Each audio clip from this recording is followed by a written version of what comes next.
Ladies and gentlemen, welcome to this edition of EAUTV, dealing with actually prostate cancer. And my name is Alberto Briganti. I'm urologist at Vita Salute University, Milan, Italy. I have the honor and pleasure to share this discussion at time with two key opinion leaders in the field of prostate cancer indeed.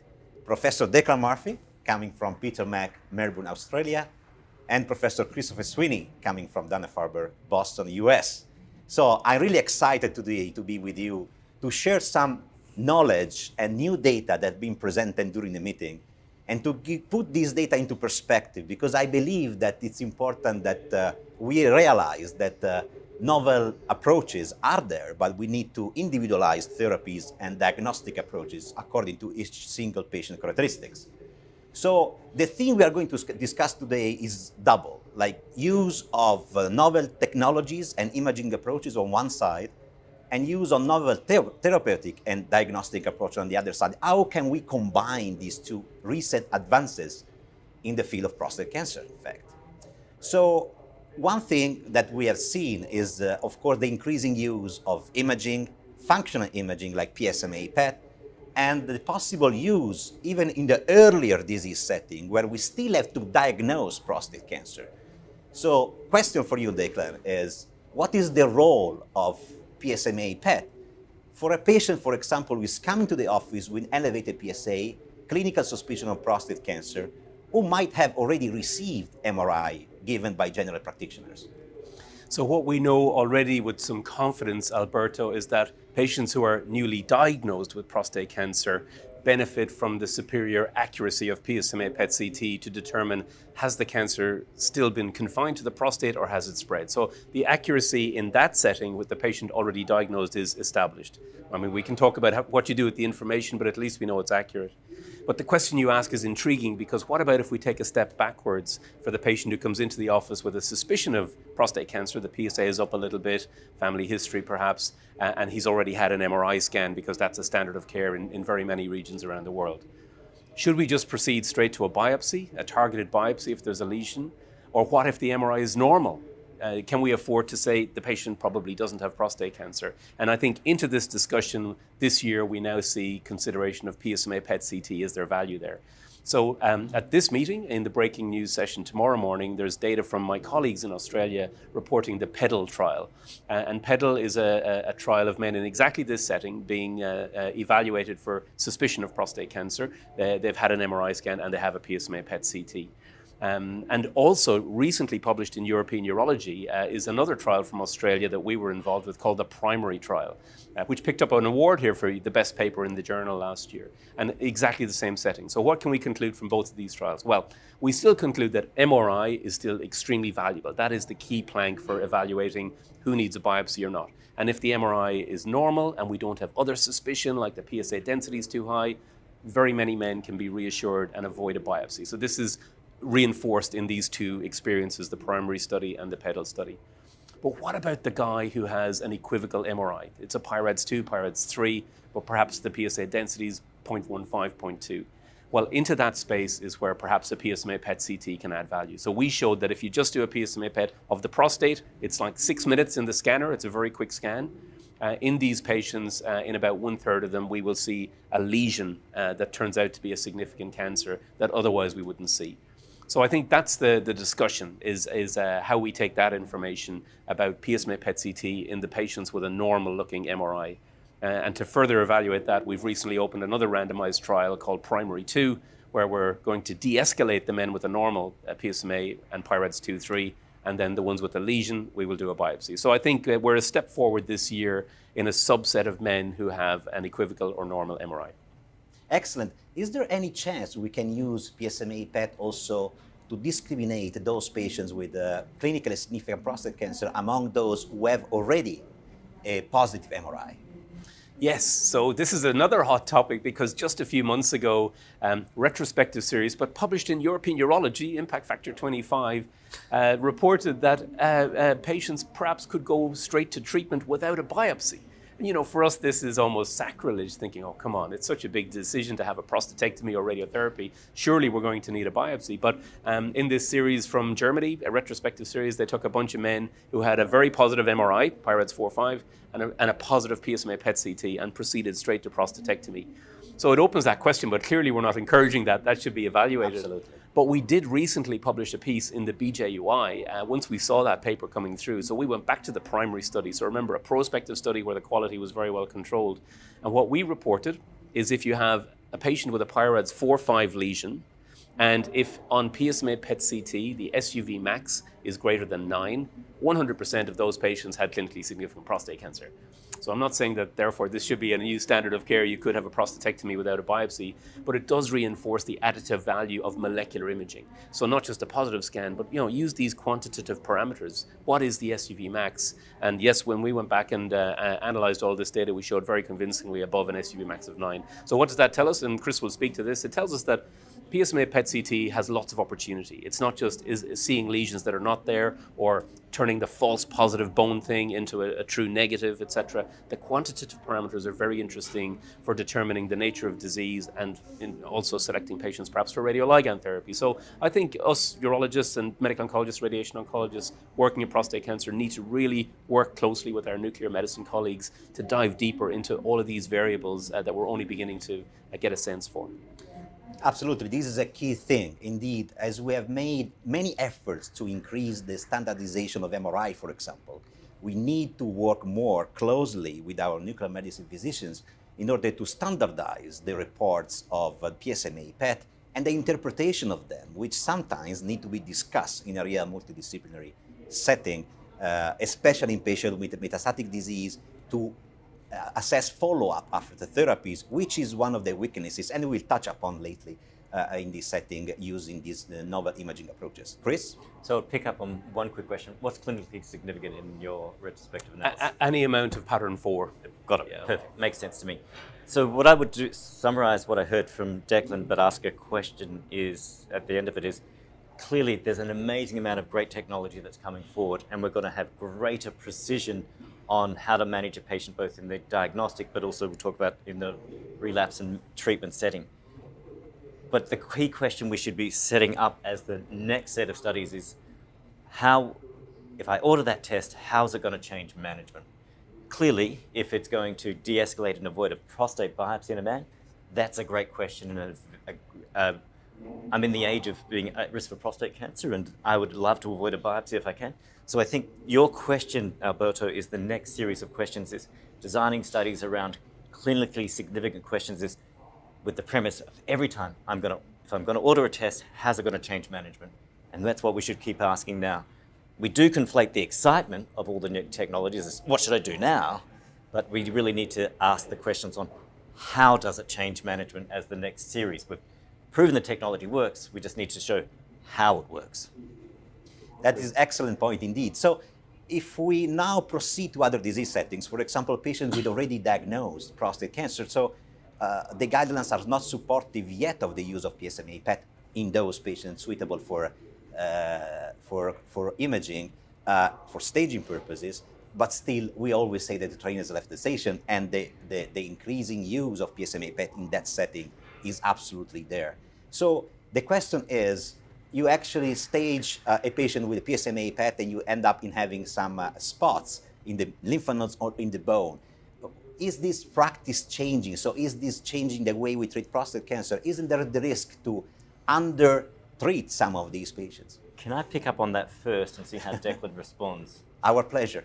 So as a bit of a hope, I think maybe a bit more of a centrist view, possibly, I do believe in PSMA PET imaging in staging patients, but I think we need to go back again to what we know. So if a patient has a Gleason 3+4 PSA 6, the chance of metastatic disease being found on any imaging is very low. The chance they'll relapse after that is very low. So in deciding who should get a PSMA PET imaging for distant staging, we should really incorporate the pretest probability, because we found that out with CT scan and bone scan, that if we imaged everyone, we find lesions that aren't real, and the risk of harm from over-investigating or changing treatment based on a false positive is so high, like the abnormal fluoride PET image. So I think the first thing is we need to work out who we actually stage. What's the cut point for who needs to be staged based on pretest probability of a distant metastatic disease. So I do actually now, if a patient is going to go for systemic therapy plus local therapy, I think the PSMA PET may be not needed because you're going to give the systemic therapy.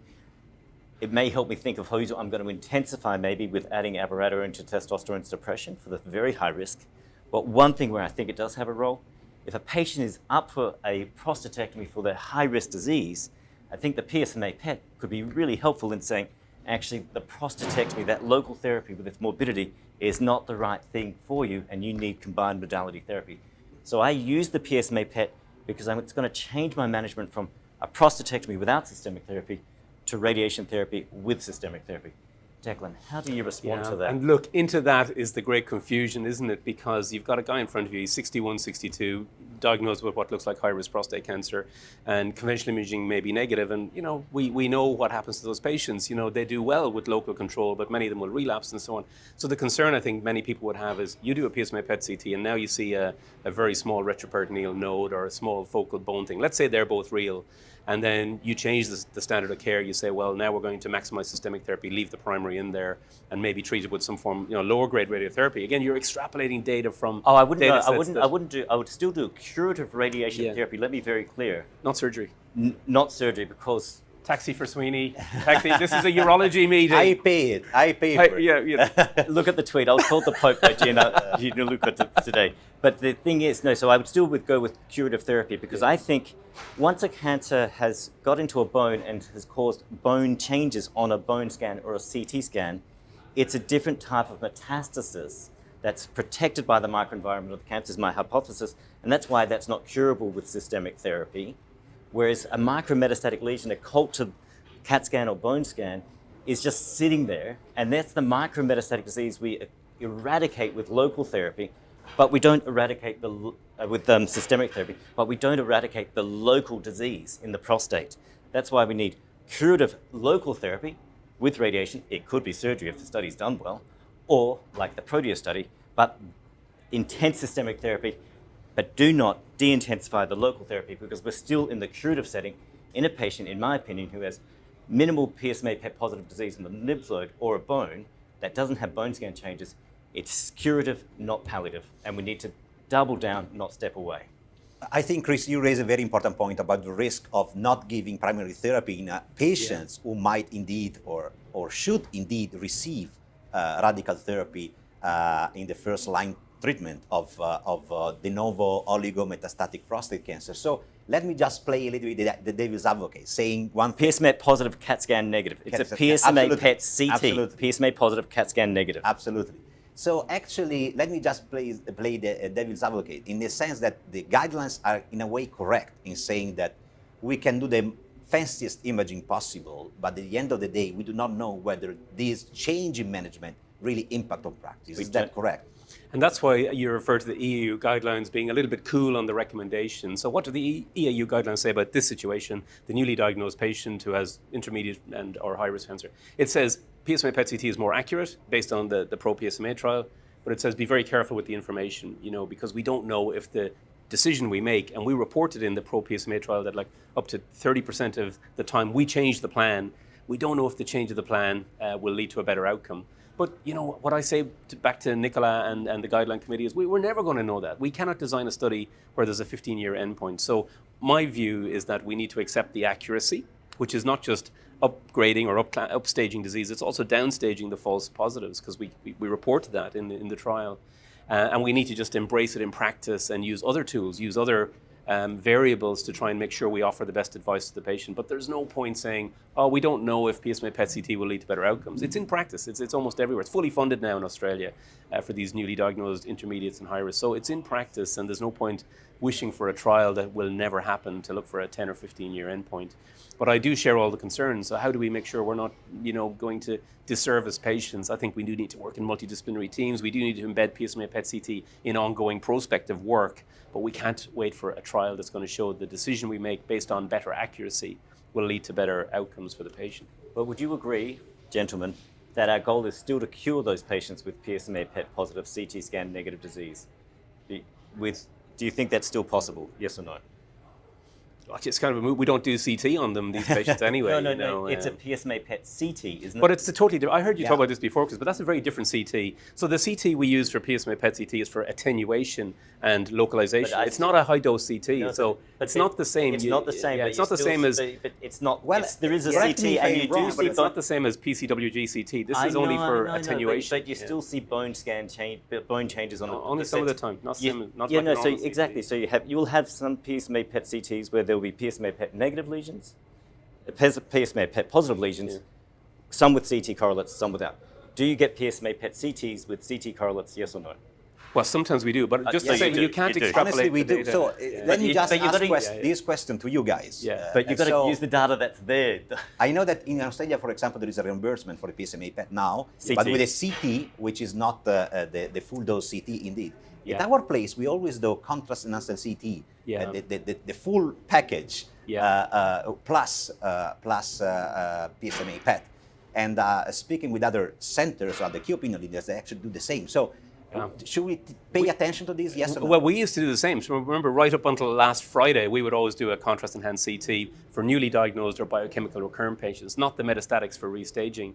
But remember, the ProPSMA trial, the trial that led to our approval and to the EAU guideline thing, was a substitution trial. We set out to not add in PSMA PET CT to a contrast-enhanced CT. We set out to say we should replace it, and that's why it's attractive for reimbursement bodies. So guess what? When they approved the reimbursement last week in Australia, they specifically said the descriptor or the reimbursement for a diagnostic CT cannot be used with a PSMA PET. You can use the CT for attenuation and localization. So yeah, I mean, ideally, I think it's very helpful for biochemical recurrence, especially. Yes. We wrote a paper about that, Absolutely. a technique paper, because you can flick on and off and it's urography phase, not portal venous and arterial phase. It's to see the contrast in the ureter, and then you can flick back on and off and see, that's contrast in the ureter, that's PSMA in the nearby lymph node. So contrast really adds value. It's just from a reimbursement point of view, again, based on the data. Yeah, I completely agree, and we need maybe more data into that. But let's go back a little bit to a case of a patient that we discussed together in the plenary this morning. Mm-hmm. And I was really surprised about the results of the audience, because there was a guy with synchronous oligometastatic prostate cancer diagnosed only in functional imaging PSMA PET. And actually, many of people in the audience said that they would have treated this guy with a radical local therapy plus stereotactic body radiation therapies of all visible lesions on PSMA PET. Yeah. It's not a recurrent disease, this is a de novo disease. Chris, your comments on that? That's, again, it goes back to what's our goal, and do I, in my heart of hearts, think that patient is still potentially curable with intense local therapy to the primary, intense systemic therapy? Yes, to some degree. I've had some long-term patients with long-term outcomes where I've actually also radiated that metastasis, even with testosterone suppression alone and SBRT. So I've got some anecdotes. So there are actually other cancers than prostate cancer, gentlemen, just for the record. And so we know it's some oncological principles that some oligometastatic disease settings, kidney cancer, as one example, where you do a resection, oligometastatic, just the surgery alone cures 20% of those patients. Colon cancer, for example. So I believe there are some patients who are potentially cured in cancer with the eradication of their distant metastatic disease with ablative therapy. So I take that and say, okay, the SBRT is minimal treatment morbidity. It's not zero, but it's something.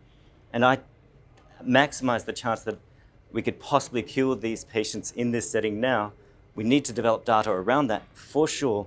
But in a patient in front of me, if it were me, I would look for the intense systemic therapy, the intense local therapy to both the primary, and if the distant metastatic directed therapy can be done with minimal morbidity, I do double down on that. And I have a number of patients who are many years out, normal testosterone, normal PSA, nothing on a scan. So I think let me just say one thing, because I'd like to also ask Declan's opinion, but just again, to temper the enthusiasm about these treatments, we know that it's not. We need to get data the around it. Evidence is really weak in giving metastasis-directed therapy in the upfront setting, right, Declan? And I think one of the mistakes that we do see in this era of sensitive imaging showing, prostate primary and one or two or three like oligometastatic lesions is sometimes people will offer surgery to that primary and then stereotactic radiation to the 2 or 3 lesions Without systemic therapy. So I think that's, it's almost like a carrot. It's someone seducing you, saying, "Oh, look at these just 2 little hot spots." Bzz, bzz. And Sabre has come on a long way. But what we must remember with these patients is these are metastatic patients. They may be oligometastatic, it may be metastatic on novel imaging only, but they are metastatic patients, and we have really strong data about the role of systemic therapy. So I despair when I see those patients come to us a year or 2 later when they really should have had intensification of systemic therapy. Yeah, plus or minus some Sabre, but I agree with Chris's comment. We need to be very careful not to just go for local treatment alone in fit men with metastatic disease. They need systemic therapy, and that's the other discussion. And I'll pick up on that and say the baseline therapy for anyone with conventional scan positive disease, synchronous, metachronous, low, high volume, is testosterone suppression plus your advanced hormone, be it abiraterone or apalutamide, enzalutamide, we have data, hopefully darolutamide, and anything on top of that is an optional extra, hoping we add to that. But we're now seeing in the metachronous low volume with enzalutamide added to testosterone suppression about an 85% overall survival, and some of those men are actually dying of something other than prostate cancer. So we need to play a long game. Even these patients who have conventional scan positive disease, their outlook can be measured in 10 years, not the 3 years we were quoting 15 years ago. It's a different story. Absolutely. So last question for you guys. And there was some debate about the fact that we have data, of course, from the Stampede group about their radical local therapy for patients with oligomet disease based on radiation therapy, right? So the debate was whether we can extrapolate the data from the Stampede to a surgical series, or can we actually propose surgery in that setting, knowing that the only available data is coming from radiation therapy arm, and honestly treating only the prostate, not even the nodes. So can we counsel our patients and extrapolate these data? Yes or no? No. Okay. I'm going to be a no as well, for 2 reasons. There is something, I think, about the primary being there and causing a different disease that is maybe more resistant to the systemic therapy alone. It grew there, it learned how to grow and has greater resistance. Presumably we see that by treating the primary. So something has to happen to it.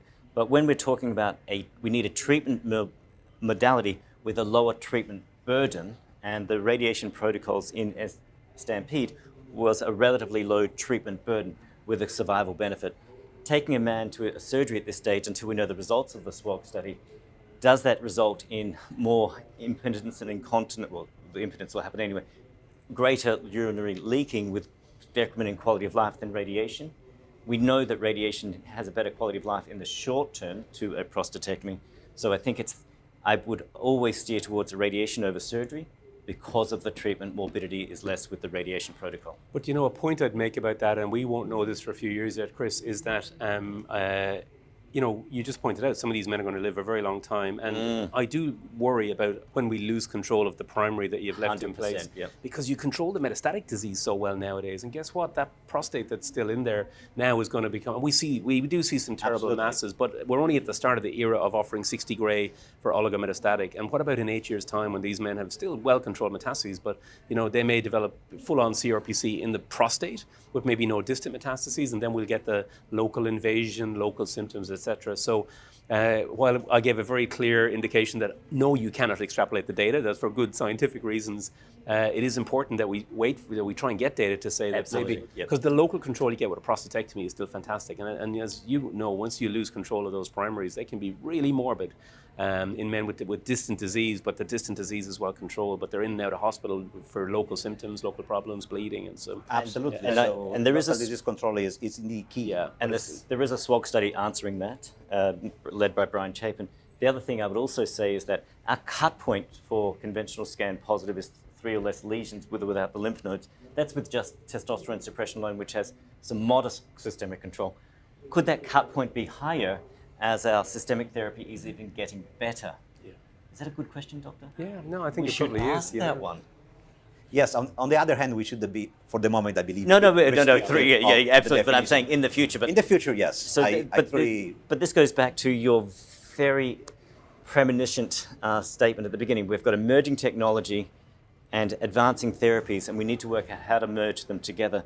So this EAU is presenting a lot of great data, more than what we would see at ASCO, in all honesty, because it has both coming in together and seeing it. And it's been a great honor to be invited to EAU 2020. And I'm playing to the audience yet again.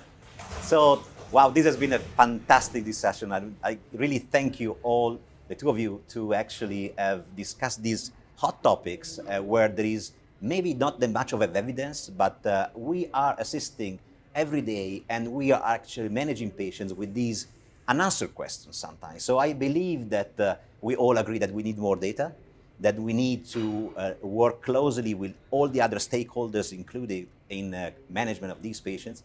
And of course, we need to answer yet to some of the clinically meaningful questions like combination therapies, when to de-intensify or when to intensify therapy. So many trials yet to come, but the future is bright because there are many trials that are coming up and they will be presented soon, hopefully at the EAU meeting as well next year.